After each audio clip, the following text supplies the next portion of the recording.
Welcome to this very special edition of the KAJ Masterclass Live, the show which ensures that you profit from your time spent here with experts, either through their industry insights, information, or simply learning from them.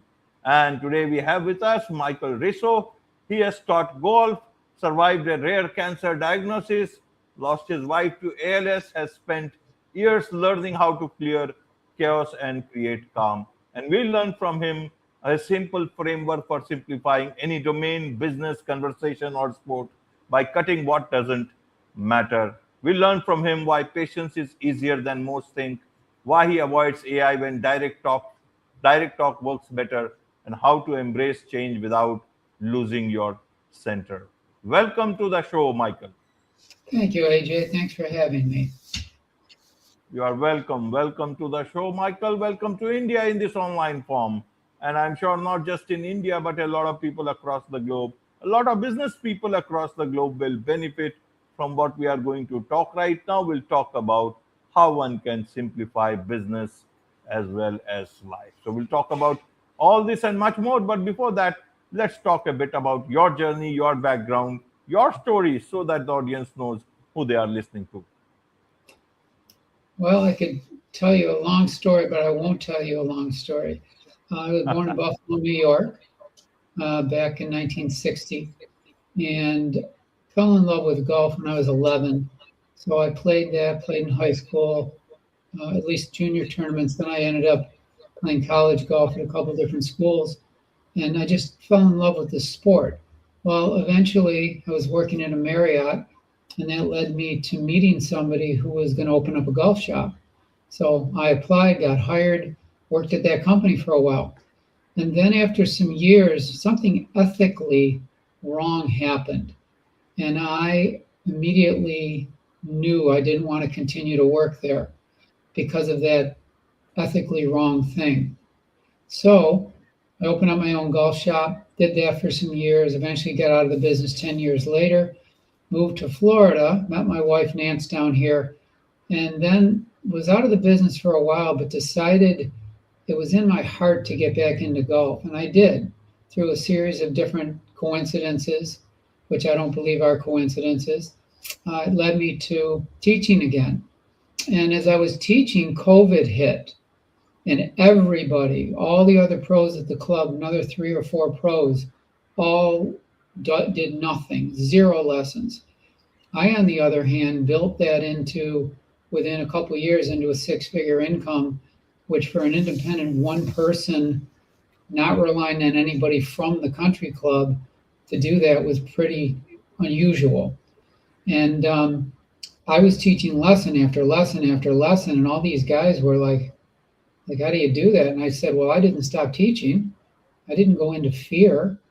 I just kept doing what I do and never got COVID all that time while I was teaching.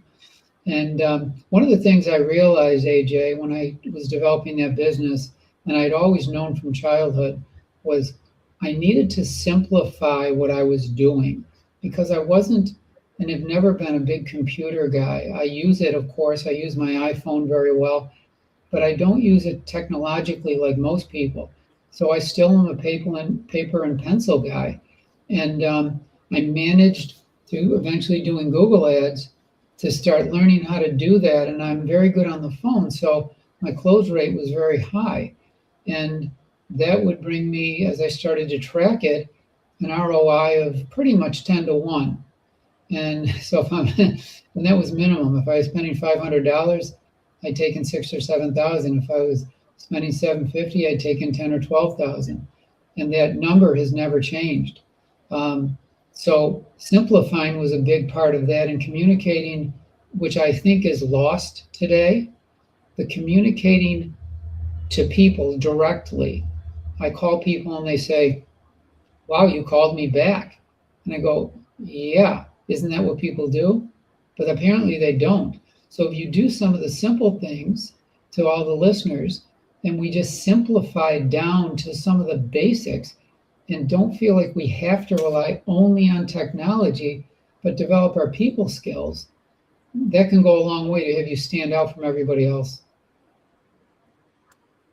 Absolutely, absolutely, Michael. So, to help us our audience understand, how should they understand what is it that you are trying to say with what you are saying, with what you are doing?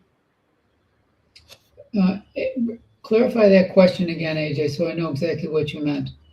Right, right.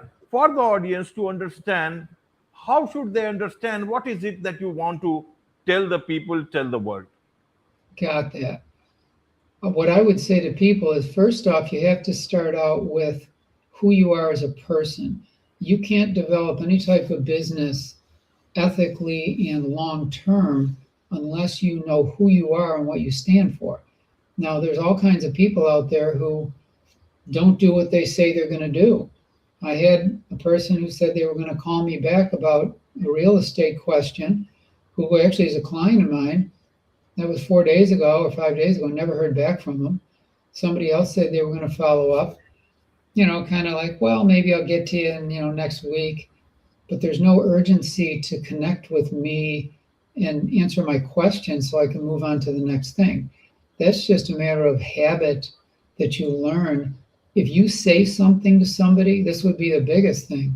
If you say something to somebody and you actually do what you told them you were going to do, you're going to stick out like a sore thumb because people are kind of like, well, kind of nonchalant. If I get around to it, so what? If I come to an interview like with you, AJ, well, so what if I'm 5 or 6 minutes late, which isn't the case here, of course, and it never is with me. But you have to be willing to do what you say you're going to do. Absolutely, Michael. So, when did your life have been a bit of, lots of things to take care at different points in time? When did you come to understand the power of simplicity, so that, the way you talk it, a lot of people must know about this power of simplicity, simplifying one's business or life? When did you first realize this power, or was it from very beginning, or did you realize it amidst all the chaos that was happening? The concept, AJ, of wanting simplicity, I first knew when I was a teenager, but I never attained it until Nancy passed away in May of last year, because there was no way, no matter how hard I tried to simplify, I had to teach the golf lessons, teaching 60, 70 lessons a month, which was cutting back from the 100 I could do before Nancy was sick. And I just, I was scrambling all the time trying to simplify. But then I would come home and the caretaker who was supposed to be in at night might call and send she wouldn't show up at 8 o'clock for her 12-hour shift. And all of a sudden I call her, oh, my daughter fell and I had to take her to the hospital, or my daughter was sick. And I'm working a 12-hour shift overnight, taking Nancy to the bathroom numerous times, exhausted, never going 2 years with never more than 4 or 5 hours sleep. And that was a rarity. Usually it was an hour and a half, get up, take Nancy to the bathroom, 2 hours, get up, take Nancy to the bathroom. So through all this, I was trying to simplify, but I couldn't. Now, once Nancy left the body, all of a sudden I could start looking around me and say, okay, now I can create a simple life. It's me and my cat.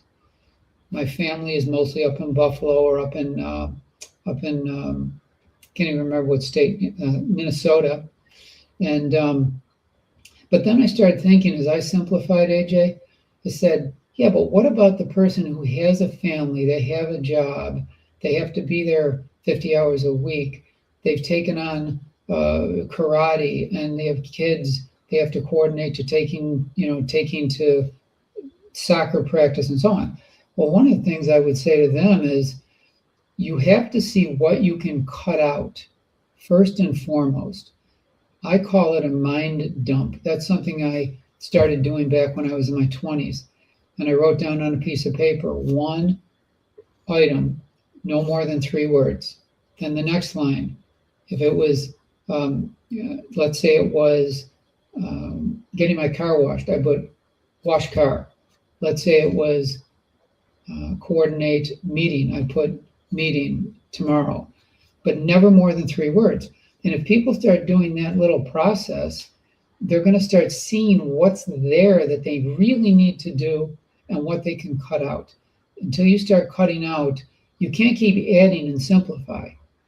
You have to cut out if you're going to simplify, and that's what I've managed to do.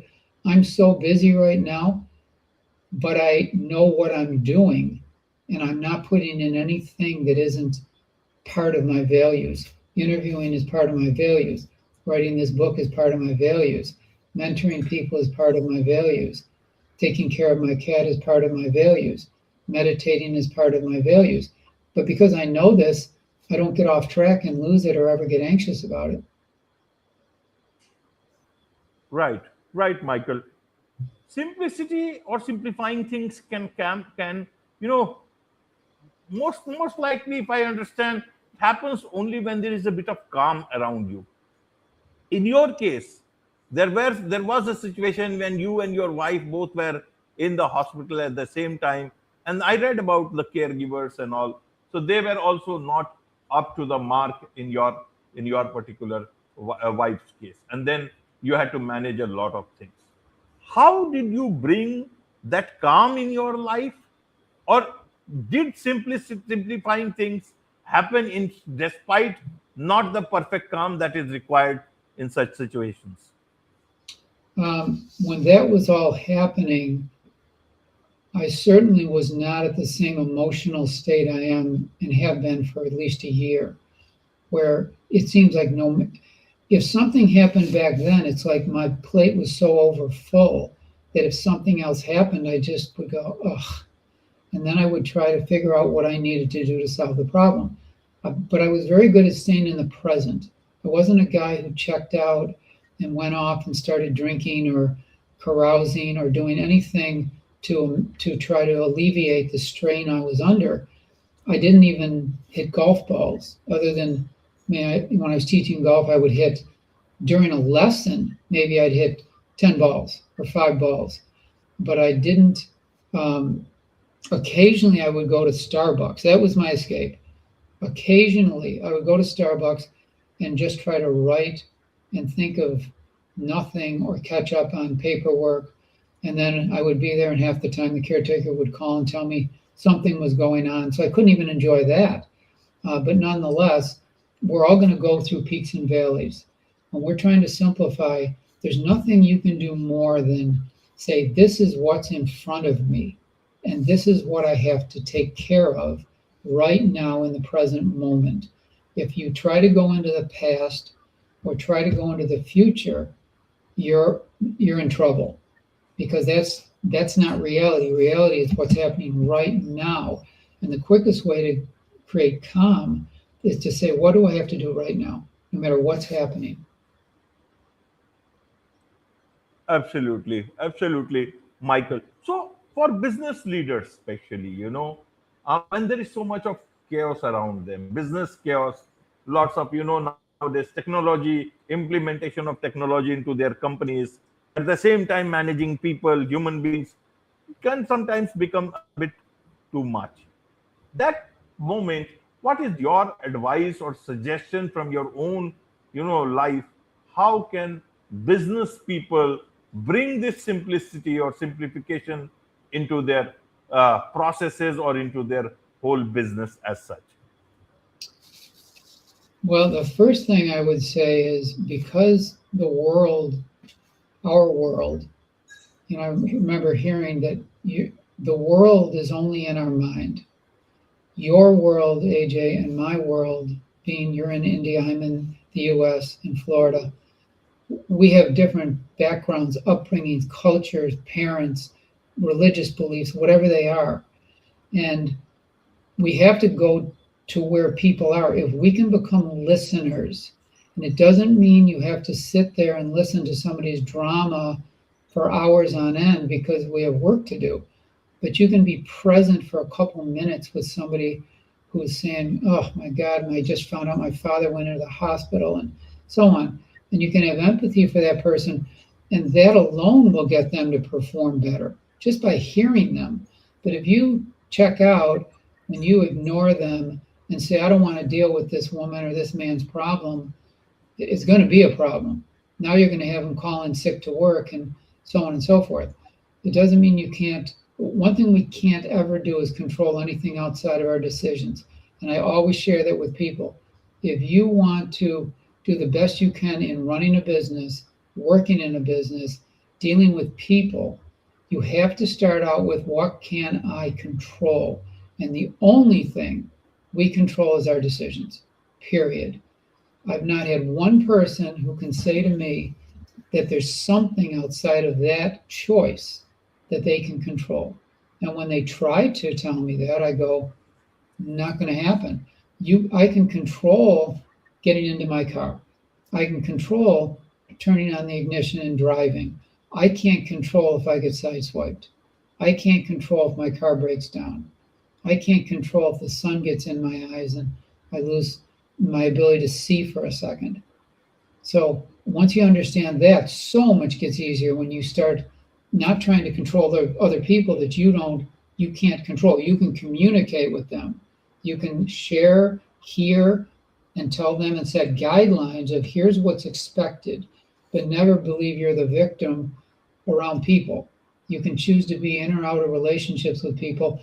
And if you're at work with somebody like my friend David Bennett, and he's with people who, one, they don't listen to his advice, which is foolish, because he's a longtime intelligent salesman with a lot of good things to say.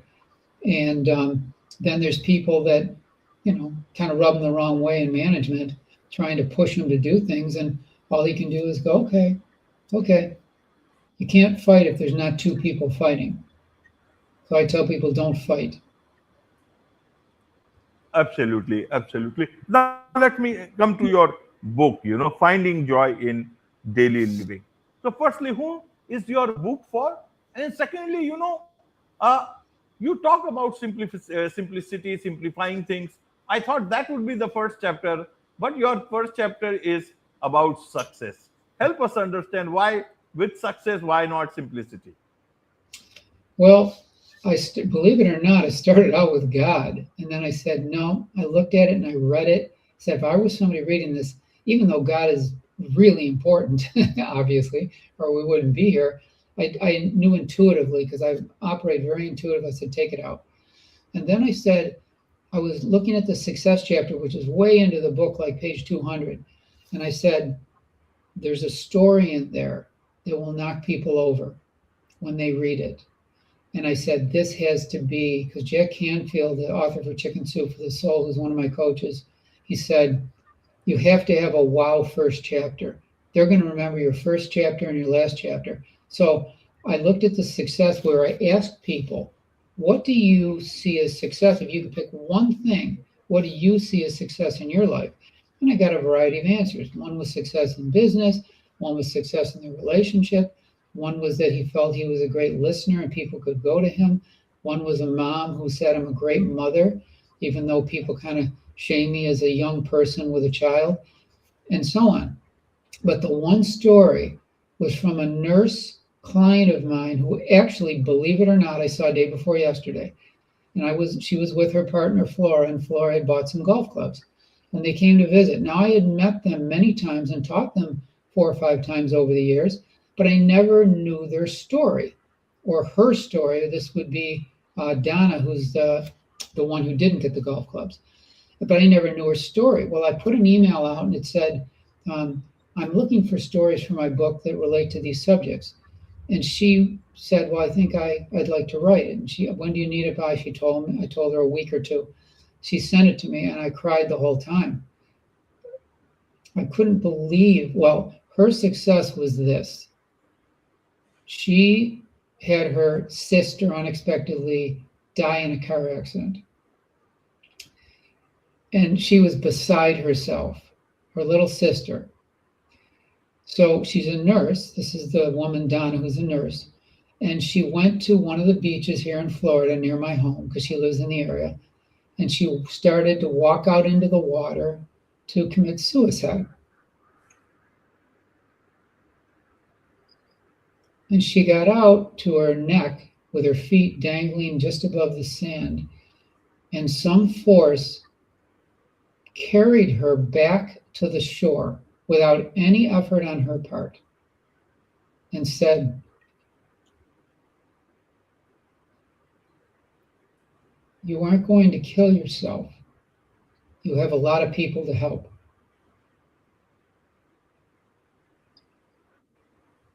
She felt it was divine intervention, and she went on for 27 years later as a nurse, including being in the Gulf War, taking care of burn victims. The hardest work you can imagine.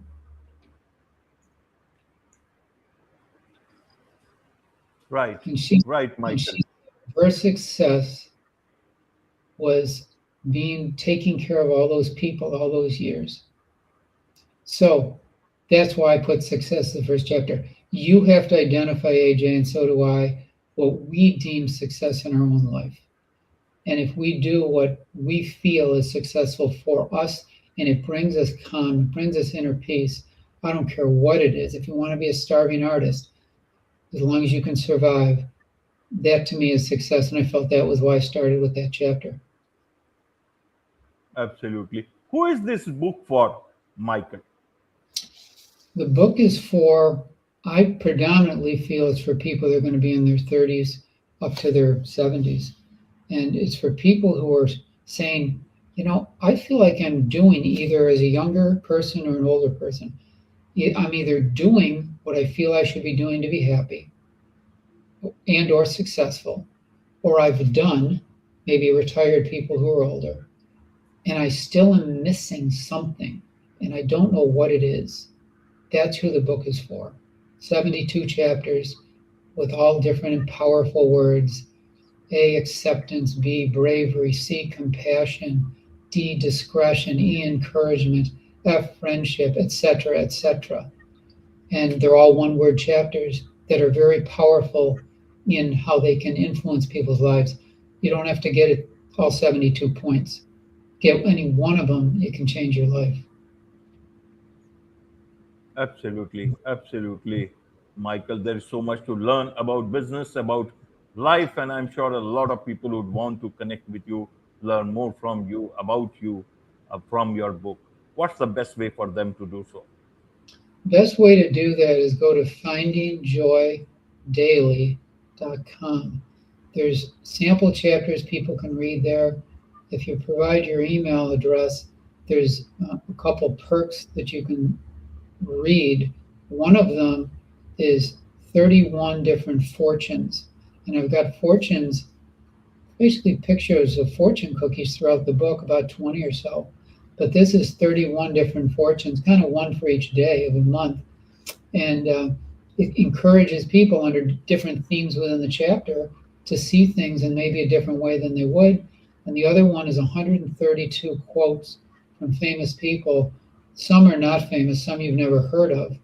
And those quotes, same thing, because I've spread them throughout the book many times. You can read them and go, wow, that one under change really hit me. Or the one under spirituality hit me.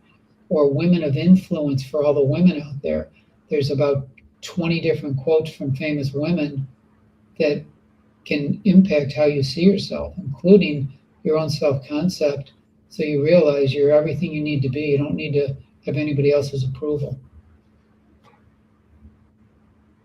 Wonderful. Wonderful. With this, it's a wrap on this very special edition of the KAJ Masterclass Live. Thank you so much indeed for joining us. Thank you, AJ.